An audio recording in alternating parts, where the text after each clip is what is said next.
AM ini cukup terkenal beberapa saat yang lalu karena sebuah kontroversi yang bikin AM ini jadi cukup bermasalah. Jadi halo dan selamat datang di Aftersound Review, dan ini adalah review gua untuk Tangzu Shiminli Encounter Edition. Ini adalah kerjasama dari Tangzu dan juga C Audio untuk membuat suatu kolaborasi jadi Tangzu Shiminli tapi versi yang baru, versi yang katanya lebih baik, dituning ulang dengan kerjasama dengan C Audio. Tapi apakah dia cukup bagus? Jadi seperti biasa gua akan breakdown review ini mulai dari build fit, frequency response, suara, dan perbandingannya. Tapi sebelum itu gue bakal jelasin kenapa AM ini sempat kontroversi. Jadi kalau kalian nggak tahu, ada seseorang yang cukup terkenal dalam bongkar-bongkar AM. Tapi ini lebih ke komunitas Facebook, namanya Hi-Fry atau itu username-nya.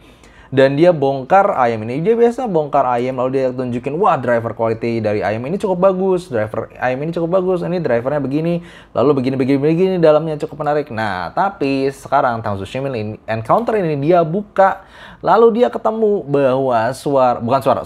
bahwa secara driver itu persis banget sama Tangzu One R SG yang harganya setengahnya kurang. Tangzu One R SG kan harga $20 kalau dari sana. Di Indonesia 300 ribuan lah ya, 200 ribuan kalau nggak salah. Nah, Tangzu Shiminli Encounter ini harganya tuh $50, $49 lah. Ya, nyampe 700 ribuan lah ya. Jadi, kurang dari setengahnya, tapi drivernya sama. Ya, buat beberapa orang berasa kayak ditipu dong. Gue pakai driver yang sama persis, tapi harganya bisa 2 kali lipatnya lebih. Tapi apakah sama persis suaranya? Itu yang gue bakal bahas nanti di perbandingan. Mengenai build quality-nya sendiri sebenarnya bagus sih, karena dia itu berasa pakai metal yang nggak murah. Lu masih ngerasa ada beratnya sedikit di Tangzu Shiminli Encounter ini. Dan warna merahnya gue nggak tahu. Buat gue sih ini keren banget, kayak sisik naga gitu. Jadi liatnya, tuh lihat, bahkan di depannya ada emas, jadi gold and Red Dragon ini buat gue sih keren banget. Cuman kabelnya sendiri tebel dan kaku. Secara kualitas mungkin kelihatan kayak kabel yang agak bagusan dibanding KZ-KZ gitu. Tapi buat gue kakunya ini yang bikin dia cukup jelek.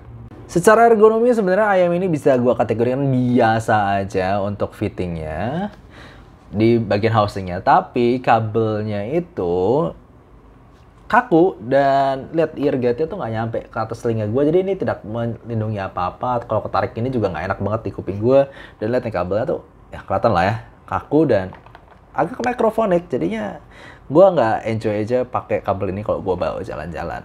Secara sound dari si Tangzu Shiminli Encounter ini bisa lihat secara frequency response dia jelas termasuk V-shape, di mana ada elevasi di bagian bass yang sebenarnya cukup bisa sampai dalam guitar bass region, tapi habis itu ada upper mid range yang cukup maju, vokalnya cukup maju di sini, upper mid range, vokal atas.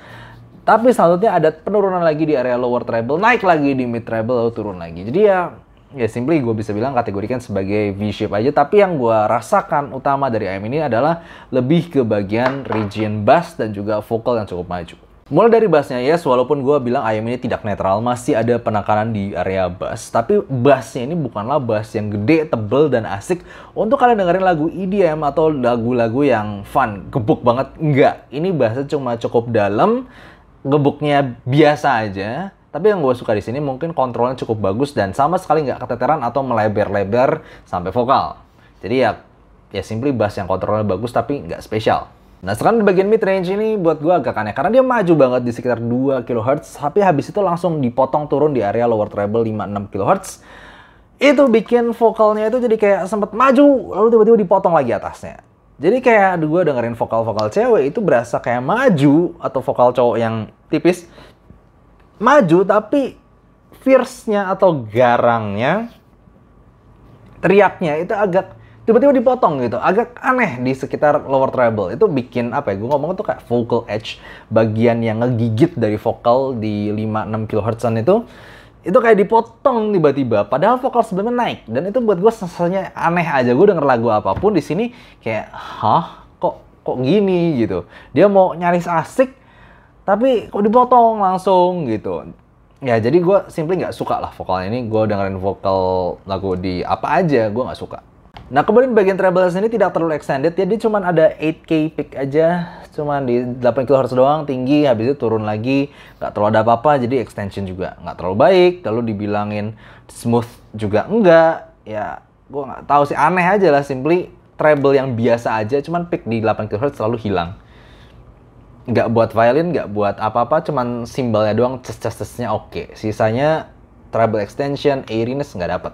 Ya, jadi jelas ya, gue jelas nggak suka sama tonal dari AM ini. Buat gue nanggung dan nggak jelas arahnya mau kemana. Vokalan enggak, ngebass enggak, treble extension juga gitu-gitu aja, smooth juga enggak.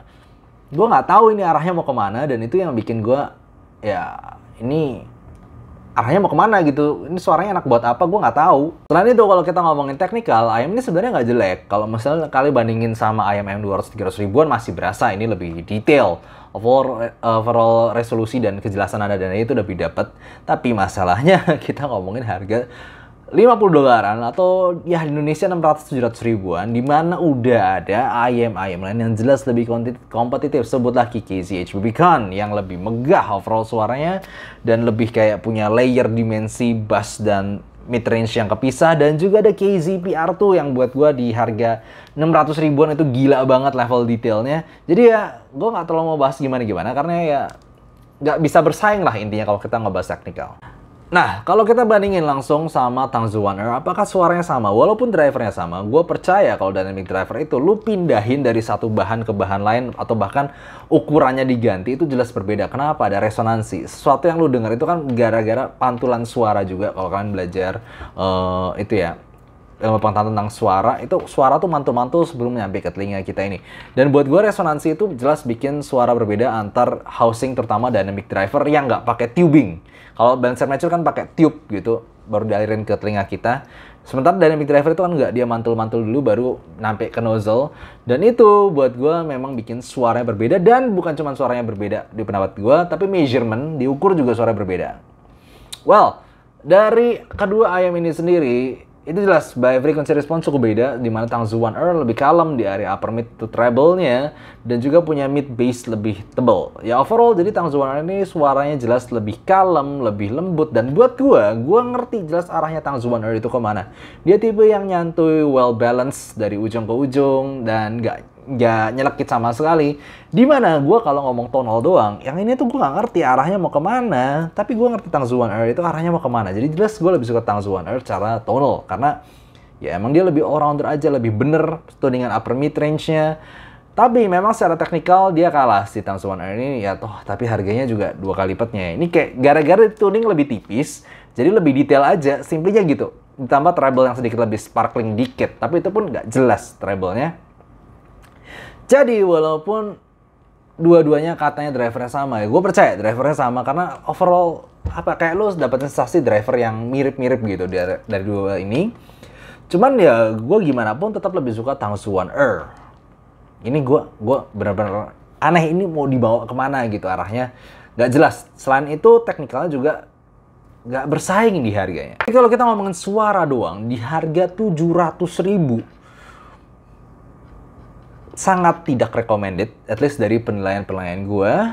Dan kalaupun orang ada yang mau beli, gue ngerasa itu bukan karena suaranya, dan gue nggak bisa rekomendasiin suaranya sama sekali, tapi lebih ke karena tampilannya. Mana lagi yang merah sengejreng ini cantik begini untuk dikoleksi di rak Anda ataupun di meja kerja Anda. Buat gue ini mencolok banget dan bagus, itu gue cukup puji. Tapi selain itu, ergonominya, fittingnya, kabelnya, tonalnya, upper mid range-nya, teknikalnya, itu semuanya meh di harganya. Nggak sampai super jelek, tapi kita ngomongin harga, ini jelek.